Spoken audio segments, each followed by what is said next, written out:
I got out of the car and rushed to the office, accidentally bumping into someone right at the door, but I didn't have time to check. I hurriedly stepped inside the biggest private bank.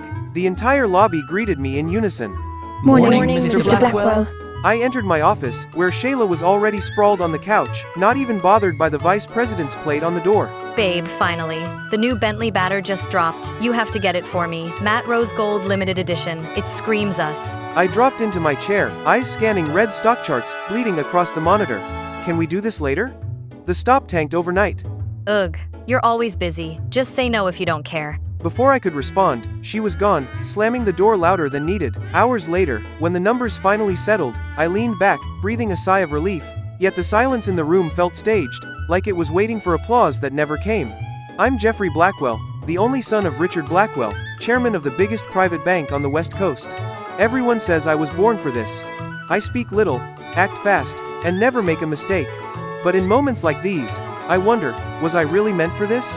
Or am I just a version of my father? Would anyone see me without the money and the title?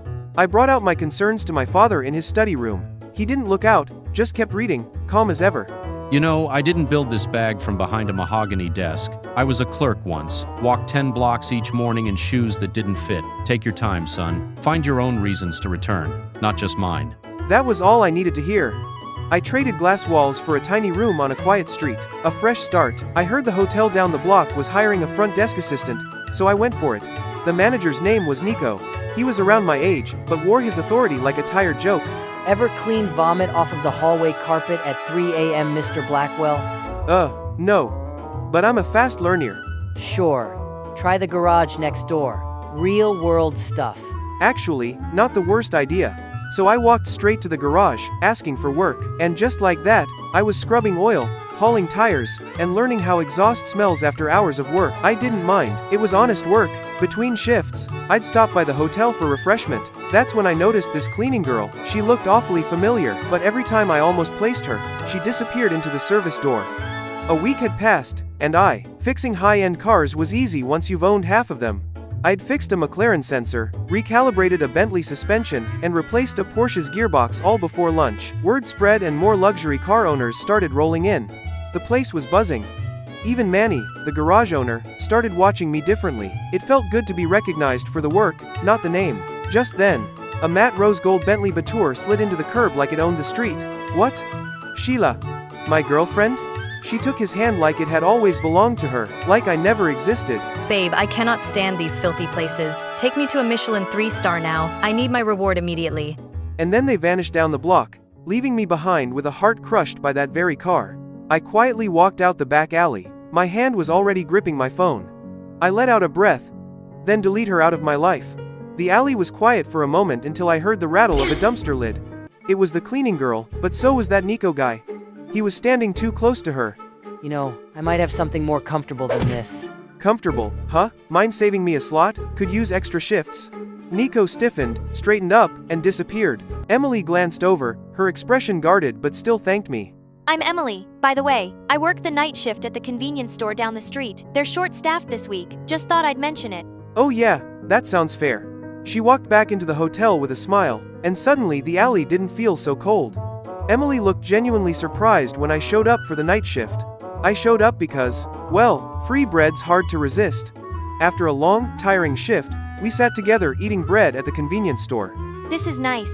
I never really have anyone to share things with. It's always just me. That's tough. Yeah, it's like I've been invisible my whole life. The system's just built that way, I guess, to ignore people with no money like us. Hey, if this is about Nico... It's not just him.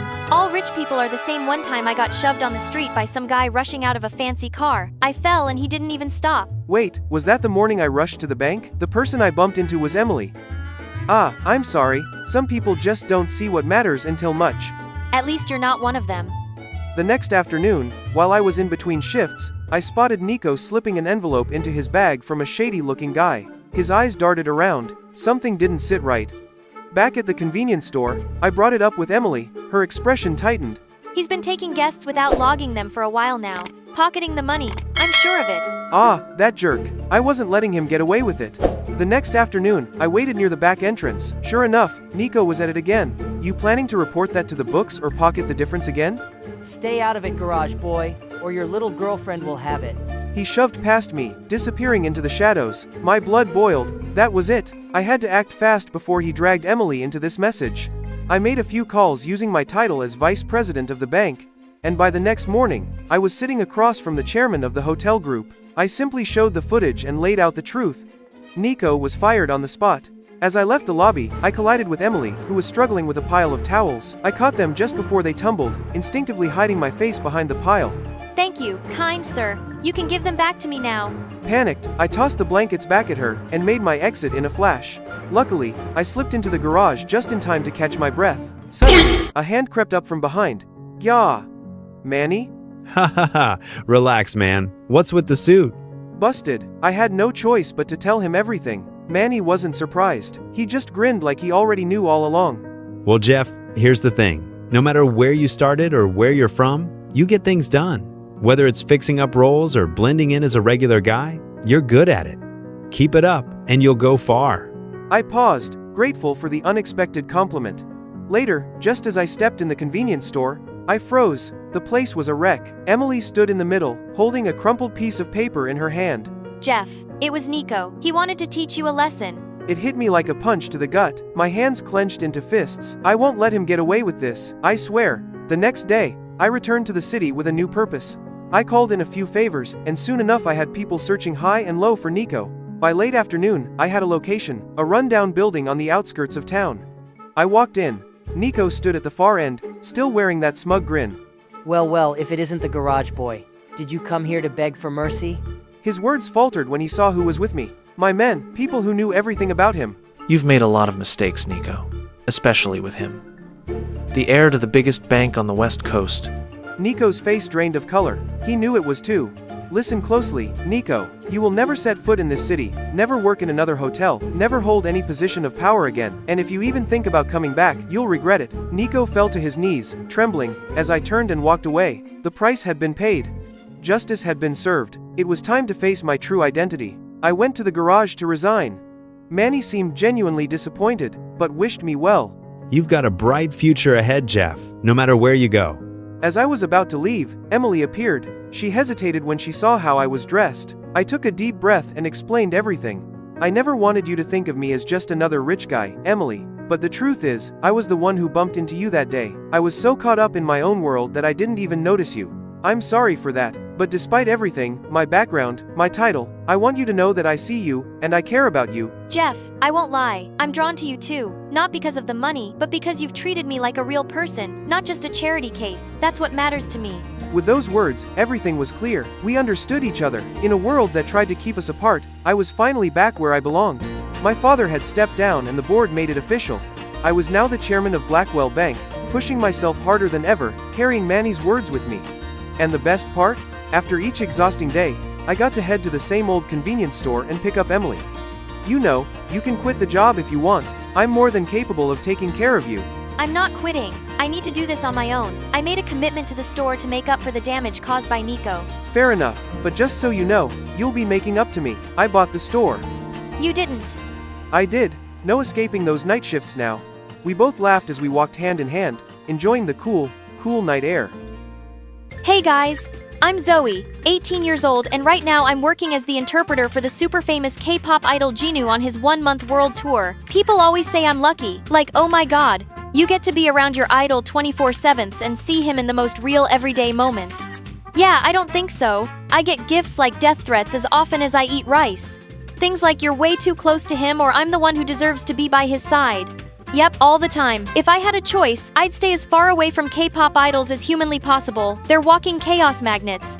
People also love asking how I even landed the job in the first place, especially since I'm just a broke linguistics student. The answer's easy. I'm the best. Jinu, the guy I work for, is huge with top-tier idol status. He made it big, crazy young, and by 20, he was already headlining his first world tour. That's wild even by industry standards. Hey, since you're always glued to Jinu, did you catch any dating tea? The internet's losing it over rumors he's secretly in love. Not my job, not my business. I keep things strictly professional, never fangirl, never gets you close. That's how I stay safe. After working like a machine all day, I usually unwind with a little evening walk. But tonight my usual chill spot was taken by a sketchy couple acting super suspicious. Thieves. Paparazzi, obsessed fans. They stood there for like an hour, and now, oh great, now they're hugging. Kids these days are so bold. I crept past, praying no one would notice when suddenly Jinyu crashed into me, and in that instant, camera flashes exploded, blazing through the night like fireworks. Jackpot. Front page matériel. Next day, there we were, me and Jinyu in a super questionable position, splashed across every news site and trending everywhere. Wait, Jinu's mystery girlfriend is his interpreter? I was shipping him with Mint. Angie, my OTP is ruined. The hate comments flooded my socials. Yeah, no amount of paycheck is worth this kind of PR disaster. Time to set the record straight. Just as I started typing up a denial post, Jinu's manager showed up. Relax, I'm already writing a clarification post about the whole mess. Wait, don't post anything yet. We need to talk. You want me to pretend to be Jinu's girlfriend for the entire world tour? Take a breath. It's a mutually beneficial arrangement. 5 minutes ago, I got an offer that felt like something out of a fever dream. We'll announce that you two fell for each other. After spending so much time working closely, when the tour ends, you drift apart. Break up due to distance. Super clean. You agree to this? Yeah. Not like I had much of a choice. Lately, the dating rumors around Jinu have been out of control, and after last night's chaos, it's better to go public with a girlfriend than explain why he was cuddling his non-romantic interpreter in the middle of a park at midnight. I was ready to say no freaking way until he slid a contract across the table. 1, 2, 6 zeros. That amount could cover my rent, college tuition, and half my family's bills for years. And it's only for 1 month. So yeah. Next thing I knew, I was part of a full-on fake relationship. We had to follow a whole dating itinerary, posting cute couple photos, tagging each other on social media, making together, even doing romantic dinners. It was painfully awkward, like physically painful. You two look like wooden statues. Some of the fans are already suspicious. So during public appearances, I'd stick close to Jinu while dodging every icy glare his fans threw at me. Never in my life have I felt so hated by so many people at once. Careful, Babe. Smile. Make it look soft and natural. I was basically a frozen robot holding Jinu's hand with a forced everything spine smile glued to my face. Now every moment, I just want you near. Lost in your eyes, my love. Chasing away a fear. Wait, this song's new. I haven't heard it before. I'm writing it for someone special. Hey, you're not tense anymore. Looks like my trick worked. Was he paying attention to how I felt? He was actually really thoughtful and kind of charming. Meanwhile, I kept doing my job as his interpreter. I was with Jinu, literally 24/7 and practically his shadow. 안녕하세요. 저는 진우. 여러분 모두 감사합니다. Dozens of cameras turned my way. For the first time, everyone was looking at me and I froze. My tongue literally tied itself in knots. Nu. Thank everyone for support. Wow. Can't even pronounce your boyfriend's real name. She's American. It's natural if Korean names are tricky for her. Here, repeat after me. 진우. He took his time helping me? Sound it out. 진우. Perfect. Just like that, he smoothed over my screw-up. All I could remember was his glowing smile and the thunder in my chest. Later that night, I wandered alone, totally dazed. My mind wouldn't stop replaying that moment. You! How dare you steal Jinu from me? He's not allowed to have a girlfriend. The girl rushed towards me. I tried to resist, but she was too strong. Just then, Jinu appeared, stepping in front of me and stopping her from advancing. I was just protecting you. She's not good enough. You should break up with her. She's the girlfriend I chose. Please respect that. Leave or I'll call security. The fan backed off and vanished into the night. Thanks. You literally saved me. You looked lost earlier. I was going to check on you. Guess I showed up just in time. Jinu was still the same kind, sincere, and so gentle. We stood there, eyes locked, saying nothing, and then my feet started moving on their own, slowly carrying me toward them. There you are, babe. Took me forever to find you. And some unfamiliar girl leaned in and kissed him right on the cheek. I knew that face. Rumi, a rising idol with a bright career ahead. But what was she doing here, clinging to Jinu like that? This is Rumi, my real girlfriend. Thanks for pretending to date him, Zoe. My career's taking off, and a dating scandal would have tanked everything. In that moment, I just stood there like some awkward clown, third-wheeling a cozy couple scene. Jinu eventually told me everything. That night, Rumi saw the paparazzi and panicked. She shoved me, and I fell into you. And, well, everything that followed. I'm really sorry I dragged you into this mess. It's fine, I'll still honor the contract. Then I turned away before he could see my eyes. After that, I kept my distance. I did my job in front of others, but kept things cold and professional in private. Jinwoo noticed, clearly confused, but I didn't care anymore.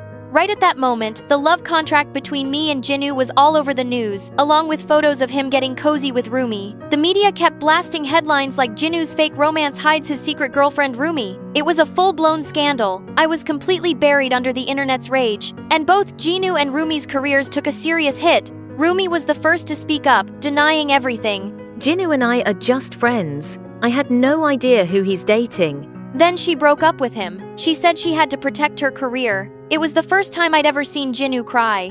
He kept performing, but he looked hollow. He lost weight, stopped smiling, and kept zoning out on stage. Fans started leaving him. Hang in there. No matter what happens, you've still got one fan left, me. Before every show, I'd whisper, hang in there. And whenever he was down, I'd be there. Because no matter what, I didn't want to watch a star burn out. I'm better now, thanks to you. Thank you for staying by my side. Little by little, he came back to life. He shined again, but the attacks didn't stop. At the next concert, boos echoed from the crowd. 제가 잘못했습니다. 제 개인적인 일이 제 일과 여러분의 신뢰에 피해를 끼쳤습니다. 진심으로 사과드립니다. He bowed and said it all in Korean. I stepped up beside him, back in interpreter mode. The contract was my idea. I manipulated Jinwoo into fake dating me because I wanted fame. He's too kind to expose me, but I'll take full responsibility. The crowd erupted in angry shouts. After my confession, Jinwoo looked visibly confused. He only understood a few words. Zoe, what did you just say? The truth. After that whole mess, of course, I took the full hit from the public backlash. Meanwhile, Jinwoo slowly started to win back his fans' sympathy. I ended the interpreter contract on my own, gave up the massive paycheck, and disappeared without a trace. Jinwoo kept calling me nonstop, but I never picked up. Then came the final night of the tour. I pulled on a hoodie, hid in the crowd, and watched from afar as Jinwoo took the stage. This song is for the most special person in my life. Then the music started. It filled the arena, wrapped around my chest. Started with a contract, a twist of fate. Never thought my heart would open wide this day. Now every moment, I just want you near, lost in your eyes, my love chasing away. I feared to see it coming. This love so true, unexplained, everything. It's you. It's you. And somehow, even in the crowd, we locked eyes again. He stepped off stage, walked toward me slowly. Time stood still. I hope you like the song I wrote for you. Then he leaned in and kissed me. To be honest, that whole singing incident stirred up quite a bit of drama in the fandom. Jinwoo's manager was absolutely fuming. It's the price you pay for real love. It's worth it.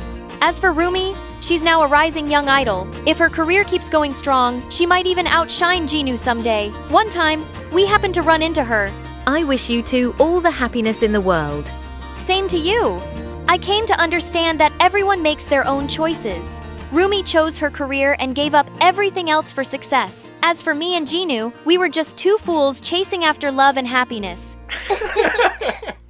Hey there, I'm Zoe and I was born on a small island in New Zealand. My family was a bit special because we were the lighthouse keepers. As a kid, I loved pretending I was Rapunzel in her tower. Little did I know I'd start feeling as trapped as she did. Before I continue, please like and subscribe. My parents broke up soon after I was born, and Mom left to follow her dreams and became a very successful actress. She was extremely busy and never got time to visit me. Sure, she'd send me the amazing gifts, but Dad basically raised me alone and oh boy, Dad was a very strict person and also a local hero. Years ago, he was the first to swat a ship that hit the rocks on a stormy night, and he bravely coordinated a rescue mission and would only visit the local market once a week for supplies. But that didn't stop me looking for an adventure. Like one day when I was 5, we were at the market when I decided to sneak on a fishing boat about to leave port. Hi, Captain. Ready to sit sail? Who is this child?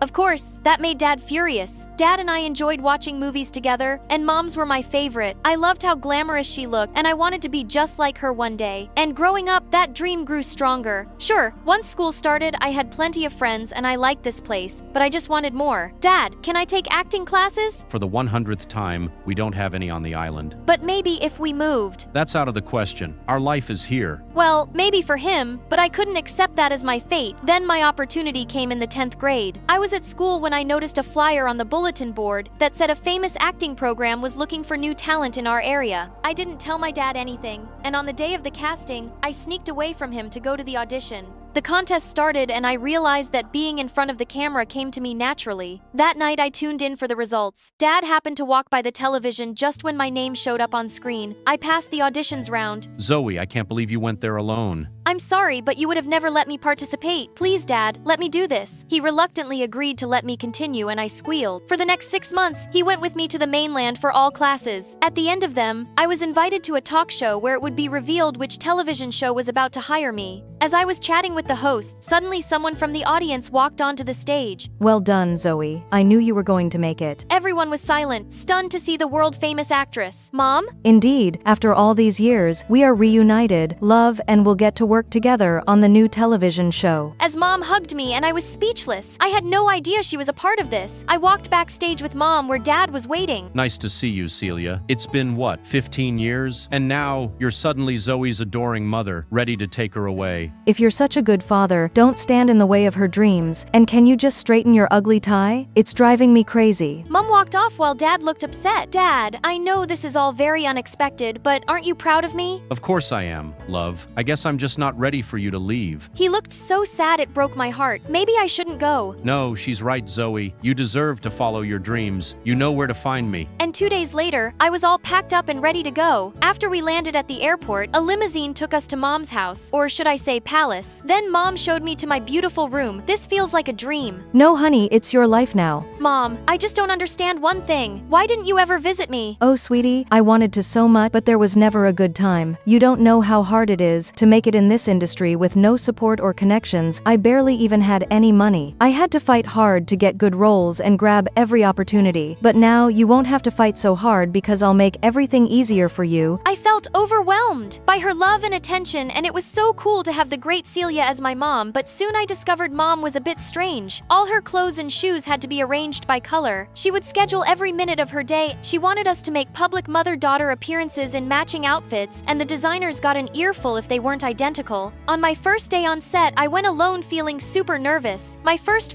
scene was with Jake, the gorgeous male lead. He was so distracting I kept forgetting my lines. Cut 10-minute break, everyone, especially Zoe. I felt so embarrassed. Can you even act at all? Excuse me? I'm just saying there are plenty of talented girls who can take your spot. If you have nothing nice to say, you do have the option of staying quiet. If you don't know how to act, you do have the option of leaving. What a jerk. I calmed down my nerves and delivered my lines perfectly in the next take, but after that we were always trying to trip each other up. He made silly faces to distract me during scenes, so I slipped laxatives in his coffee that kept him running to the bathroom. You get the gist, right? But one day I found out it was the makeup artist's birthday, so I ordered a huge cake to surprise her. This was your idea. Yeah, why did you put something in the cake? No, just wishing you ordered chocolate. Who likes pineapple cake? SpongeBob. But from then on, Jake started being nicer to me. We'd chat during lunch. Mostly working with Mom, though, was not a piece of cake. She was a perfectionist and would make me redo scenes 20 times. And she was really hard on everyone. Like that time her assistant brought the wrong coffee. I told you no sugar and always put my coffee on a coaster. Plastic spoon on the left, napkin on the right. Did you even pass kindergarten? Or that time with the camera woman? You're getting all my wrong angles. Look, you're clearly not pretty enough to be in front of the camera, but now you're not even good behind it. Also, can you get your eyebrows done? One day I had a long scene with Mom and she kept pointing out every tiny mistake. She wanted to discuss it more during break, but I just shut myself up in the bathroom, escaped through the window, and ran to Jake's trailer. Jake let me in. Okay, Grumpy, what's going on? I told him how Mom was tiring me out by being so demanding. Well, what were you expecting with your mom's reputation? What do you mean? Your mom is famous for being difficult to work with. No one likes her because of her bad attitude, and literally had to sign a contract that I wouldn't pick fights with her because I can't stand rude people. Hey, that's not really fair. Yes, Mom can be hard to please, but that's because she's passionate about her work. We're all passionate about our work, but we don't act bratty. You have no idea what she went through. She started from nothing and she struggled alone for years. Look, I just felt a bit frustrated, so I vented to you, but that doesn't mean you get to diss my mom. I was about to storm off, but Jake stopped me. You're right. I'm sorry you just came to vent. Maybe since she's your mom, you can tell her to be less critical of you sometimes. Because I think you're pretty wonder. I mean, you're alright. For some reason, my heart fluttered as I walked off. But I didn't take Jake's advice and talk to Mom. I understood this is who she was, and I just had to work hard to make her proud. Soon after, we got news about the ratings of our season. It was a huge success, and the studio wanted to sign us for season 2. That's great. Of course, we'll need you to double our paychecks if you want Zoe to stay. You know, we don't have that kind of money. Mom, isn't that… Double the paycheck or Zoe walks? Fine, fine.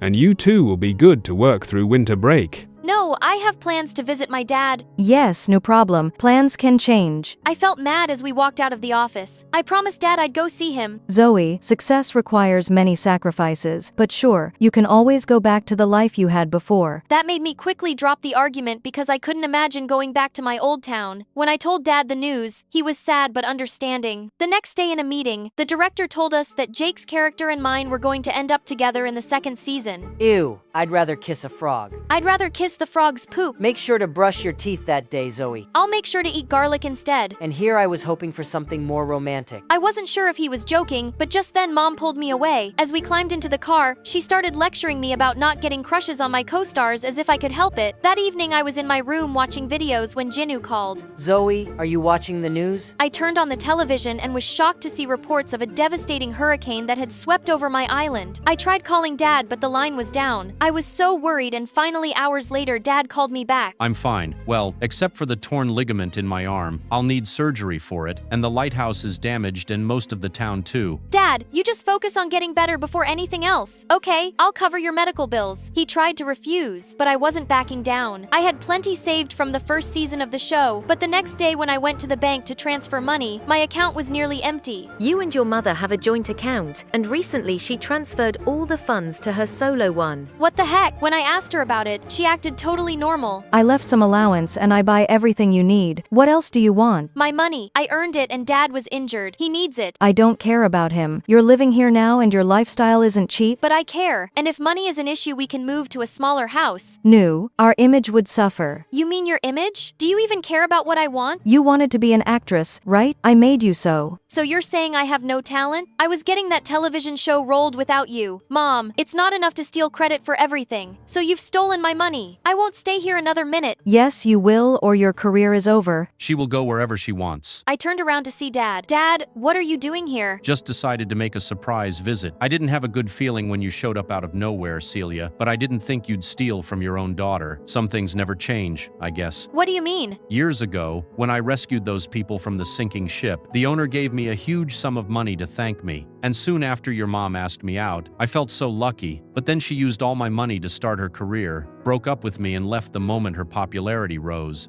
Why didn't you tell me all this? Because I hoped she'd change and come back and we could be a family. You really think I'd come back to the dumb stinky village? You were always a fool. I guess I take after Dad, because I didn't see right away what a cold-hearted, selfish person you are. Mom, Dad and I left, and the next day we were on the ferry back to the island. Seeing the lighthouse so battered brought tears to my eyes. I've been so blind. I was so obsessed with Mom, I couldn't see who she really was. But she was right about one thing. Zoe, I've held you back and I'm sorry. I've just always wanted to keep you safe, but I ended up making you feel trapped. From now on, I'll always support you, even if that means we have to move. Once you left, I realized my job isn't more important than you are. The next day, Dad made some calls and arranged a meeting with a lawyer. We managed to get my money back and he had the surgery while the lighthouse was being repaired. I also used my popularity to raise funds for my town. For the first time, I realized how much the island and our community meant to me. One day, I was enjoying the sunset on the lighthouse balcony when I heard someone behind me. How many steps does this place have? You're wheezing like you're Toktig. What are you doing here? I talked with the producers and found some interesting stuff about your mother. Turns out Mom's career hasn't been doing too well in recent years, and she had used me to get that role in the new show.